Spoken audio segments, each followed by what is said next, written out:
and say, how did you get a guy like David Brooks, who went from Wales under 17 to I think England under 20, and has actually come back and said he wants to play for Wales because we need some sort of politics like that in Irish football. And then in front of him you got Bale and Ramsey, and according to Keith Andrews on his show yesterday, Tom Lawrence is flying at the moment for Derby. He's playing well for Derby. Yeah, he is. Yeah. So, and all of that behind Sam Vokes, who is a better striker than Jonathan Walters. So offensively, there is no question that if we get away from Cardiff with a draw, Martin O'Neill can sit in front of that microphone in the press conference and rightly feel very smug with his evening's business. Yeah, and I think that's probably how we're going to set up Myler and Hendrick to cover our back. Yeah, defensive. And look, as I said, you can always nick something from a corner kick, from a free kick. We weren't great, Ger, in the 1-0 victory that got us to the playoffs, but we just produced one moment of magic. Now, whenever it's 0-0, and I'm sure they'll be trying to frustrate, I'm interested to see what they do with Myler. Do they put Myler on Bale?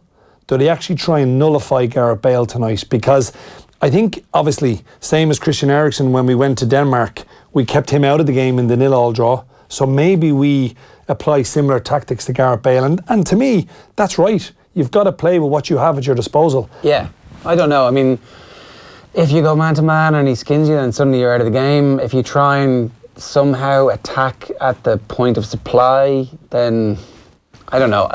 I just don't think that we have the personnel at the moment to deal with Gareth Bale properly. That's why I'm scared about tonight. The reason why I'm a little bit scared about Gareth Bale is that we don't have James McClean in the team, because Gareth Bale turns into this weird sort of creature when he pulls on the Wales jersey. He starts to care passionately, patriotically, like I've never seen a human being care about Wales before. And like when he took his anger out on John O'Shea in the Aviva Stadium that evening, I could have done a hell of a lot more damage. That was pure, disgusting frustration. It was like that Jamie Vardy tackle on Matt Doherty on the first day of the Premier League season this year. Like, that's the sort of character you can get out of Gareth Bale. Do we have the characters in that team to actually make Gareth Bale angry? I'm not so sure. James McClean is pretty good at that. But Myler, I think it's a great shout. Let Myler just go and do a man-marking job, even just for the future of this tournament, even for the future of this team. That is there a future for David Myler in that sort of role? Because there's a very big talisman in the other team in this group who has caused us heartache in Dublin before. And if we had someone like Myler, who's a proven man-marker after doing a job like that on Gareth Bale tonight, and he goes up against Christian Eriksen in a few months' time and is feeling pretty confident about himself. Well, look, we saw what happened when Myler came off at half-time in the Aviva.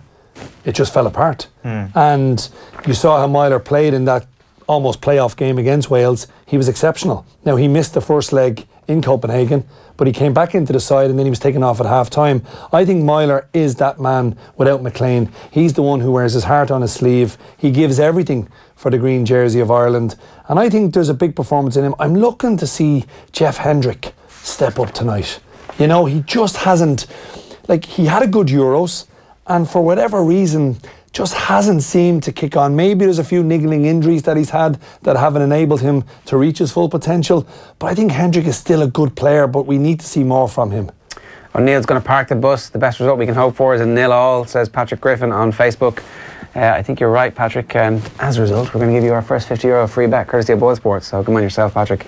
We'll be in touch after the show with the details of how you can collect.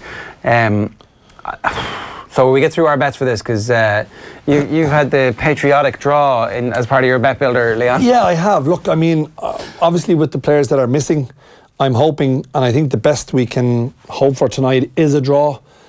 I don't think there's going to be an awful lot of goals. As I said, there was 3 goals in 2 games in the qualifying group for the World Cup, and both teams not to score. So I've put them all together, and it works out at 6-1. I'd be delighted if we just got a draw. 0-0 or 1-0 will suffice.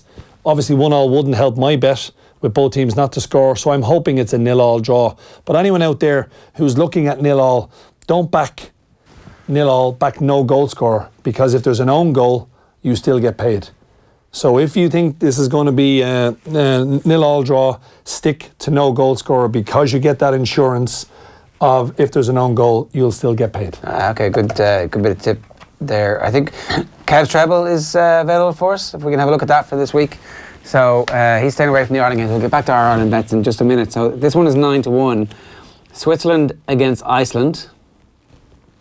I presume that's the Swiss to beat the Iceland, is it? Yeah. Okay, so Czech Republic versus Ukraine, Czech Republic to win, and Turkey against Russia. Back in the Turks to beat the Russians. Well, we ain't in Dallas anymore, are we, when it comes to the Russian team? They're not in front of their own referees. They're not in not in front of their own. Well, the fans really is what they did for them in Russia, wasn't it? So the fans. It was the fans. Yeah. 9-1 is that treble? I'm sorry, Kevin, Come on, but Kev. I'm not having any of that, actually. Oh, Quite no. honestly, that's a terrible treble.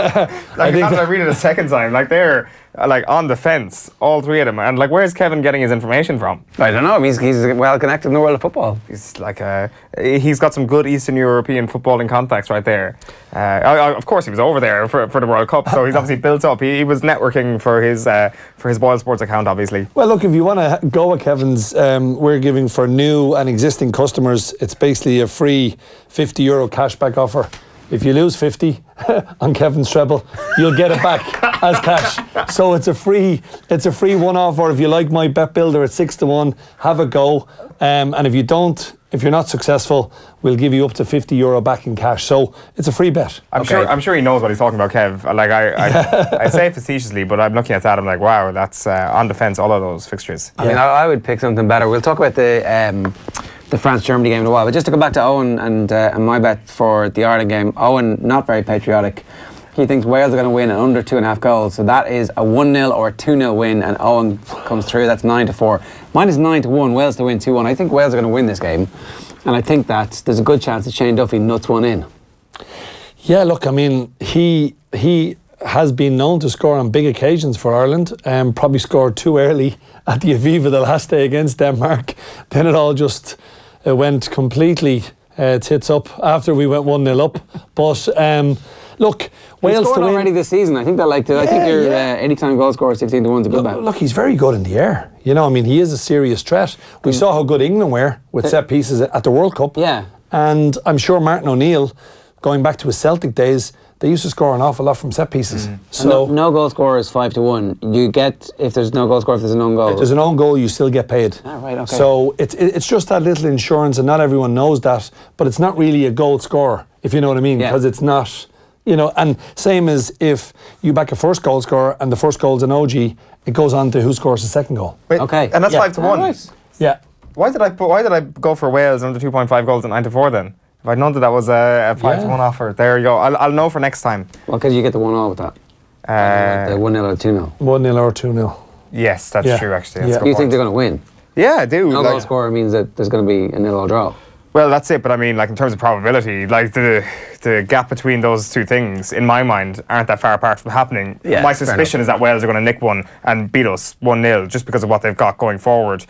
Like the thing is, they've got Ashley Williams, who's probably going to start at the heart of the defence, who hasn't had a good few months. Like I do recall on Off the Ball maybe last year, Kevin Kilbane and Robbie Savage got into a big argument about who they'd rather have in their team, and it was Ashley Williams and was it Shane Duffy, the other person, or was it Seamus Coleman? It was Shane Duffy, and Kevin was obviously going for Duffy. Robbie Savage was like using the crying laughing emoji far too much on Twitter, saying how could he possibly say that? Well, I think the crying laughing emoji could be used in Robbie Savage's opinion right now, because he's had a terrible few months, and like you would fancy yourself if you had somebody up front, if you had somebody in like regulation football this evening who could do a bit of damage running around Ashley Williams from a set piece. You suspect they're going to be a bit more sturdy. He's going to have a few more people around him to actually back that up. But I don't know. I think if Ireland are going to score, as Ger says, it's going to be Duffy knocking one in. And I think with John Walters, he's been a tremendous servant to Irish football. He's another guy who puts in absolutely everything he has, but unfortunately for him, hasn't played an awful lot in the last year. But you never know with him. He's popped up with some vital goals for us in the past, but again, he wouldn't have the pace that could trouble Ashley Williams. And even though Shane Long doesn't score enough, you could see Shane Long stretching Ashley Williams with his pace, but unfortunately he's injured as well. So we don't have an awful lot. Like Graham Burke is second in for Ireland to